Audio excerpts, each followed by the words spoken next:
Hello everyone, it's Pastor Wagner again. Welcome to my weekly video blog. Today I'd like to talk about how truth does not lie in numbers. If you remember the words of the prophet Zechariah, back in Zechariah 4:10, he said, "For who hath despised the day of small things?"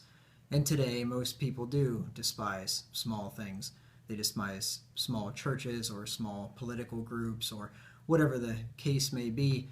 The small is always despised and people love the big. Everybody loves to be a part of a major movement, don't they?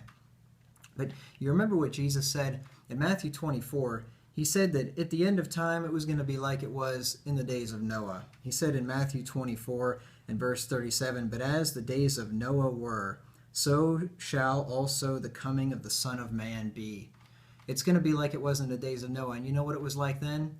Noah and his little family of 8 people were saved in the ark. They were right, and everybody else was wrong. Noah had a whopping 8 members in his church, and guess what? He was right. Somebody could have said to Noah, "Noah, you think you're right and the whole world's wrong?" And he could have said, "Yep, I do." And he's right. He was right, and the whole world was wrong. So don't feel bad if you're in the minority. We read in 2 Peter 2 and verse 5 that God saved Noah, the 8th person, a preacher of righteousness. Jesus said in Luke 12 and verse 32 to his disciples, this is way back then, he said in Luke 12:32, "Fear not, little flock, for it is your Father's good pleasure to give you the kingdom." Fear not, little flock. Jesus' flock has always been a little flock.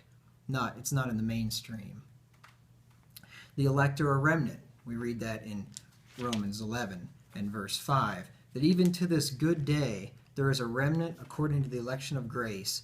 Paul says, "Even so then at this present time also there is a remnant according to the election of grace." We all know what a remnant is. You ever go to a remnant carpet store? A remnant's a piece of the carpet. Once they cut all the pieces off the roll that they want, when whatever's left of the roll, that's the remnant. It's the little piece that's left over. That's what God's elect are. We're a remnant. We're a small part of the whole thing, the whole of humanity. And as things go on, as time progresses towards the end, things are going to get worse, not better. So the righteous are going to be in the minority more and more towards the end. We read in 2 Thessalonians 3 and verse 5 about the last days. And it says there in 2 Thessalonians 3 and verse 5, or 2 Timothy, 2 Timothy 3 and verse 13. That didn't look right. 2 Timothy 3 and verse 13. It says, "But evil men and seducers shall wax worse and worse, deceiving and being deceived."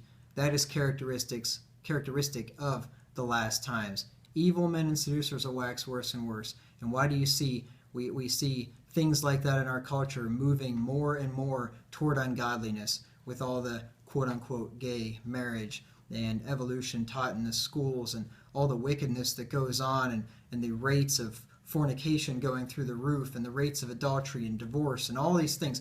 All this evil is going to continue on, and the righteous are going to be a smaller and smaller remnant as time goes. Jesus said, he asked a rhetorical question in Luke 18 and verse 8, and he said when he comes back, is he even going to find faith on the earth? In Luke 18 and verse 8, Jesus said, "I tell you that he will avenge them," that is the elect, "he will avenge them speedily. Nevertheless, when the Son of Man cometh, shall he find faith on the earth?" It's a rhetorical question, and the answer is, well, it's going to be negligible. It's going to be like it was in the days of Noah. Is he even going to find faith on the earth? Things aren't going to get better, contrary to what our humanist friends tell us, that we're constantly evolving towards a better state. That's not exactly the case. It's not the case at all, as a matter of fact. Just think about all the areas of life where people perceive that truth lies in numbers. Like the vast majority of theologians say thus and so, or the vast majority of scientists all agree. Whenever you hear the vast majority of the so-and-sos, the experts, the scientists, they all agree, watch out. When they all agree, watch out. The vast majority of historians agree, right?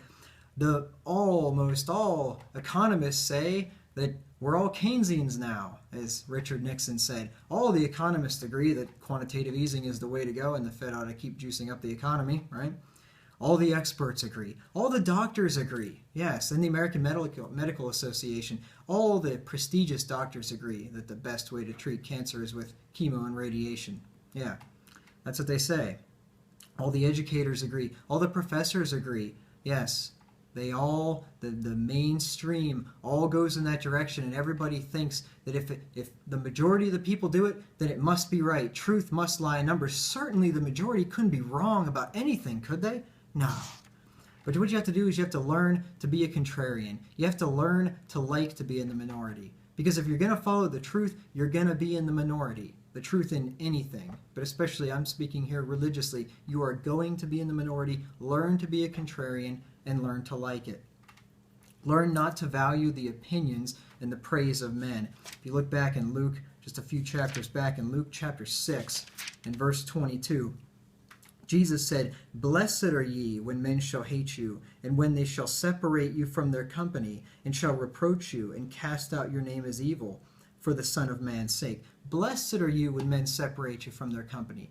Blessed are you. Blessed are you if you're a scientist and you publish something that goes against the standard opinion, and you get thrown out of the association, or you lose your credentials, or you lose your tenure or whatever. Blessed are you. Blessed are you when you get run out of a church denomination for preaching the truth. Blessed are you when men shall separate you from their company. But then again, whenever you're being praised by all men, no, you're not blessed. Be careful. Watch out. When all men love you, be careful. Look down in verse 26, Luke 6 and verse 26. Jesus said, "Woe unto you when all men shall speak well of you, for so did their fathers to the false prophets." If they're all singing your praises, be careful. If you're a very popular preacher, be careful. Woe unto you when all men will speak well of you. That's what they do to the false prophets. You see, the truth is a straight and narrow gate. It's a straight. You know what a straight is? What a straight gate is? Straight means like a straitjacket. It's constrictive. It's very tight. That's the way the truth is. The true religion of God is going to be a straight gate. Not many are going to go there. Jesus said in Matthew 7 and verse 13, "Enter ye in at the straight gate. For wide is the gate and broad is the way that leadeth to destruction, and many there be which go in thereat. Because strait is the gate, and narrow is the way which leadeth unto life, and few there be that find it." The broad way, the way to destruction, that's where the crowds go. That's where many go. But you want the truth? It's a straight and a narrow gate. You find it and you stick with it. Don't turn to the right hand or to the left. Learn to not care about what men think. Don't care about the opinion, the popular opinion of men. Don't worry where the crowds are going. Just find that straight and narrow way and stick with the truth. Thanks for listening, and I'll see you next week.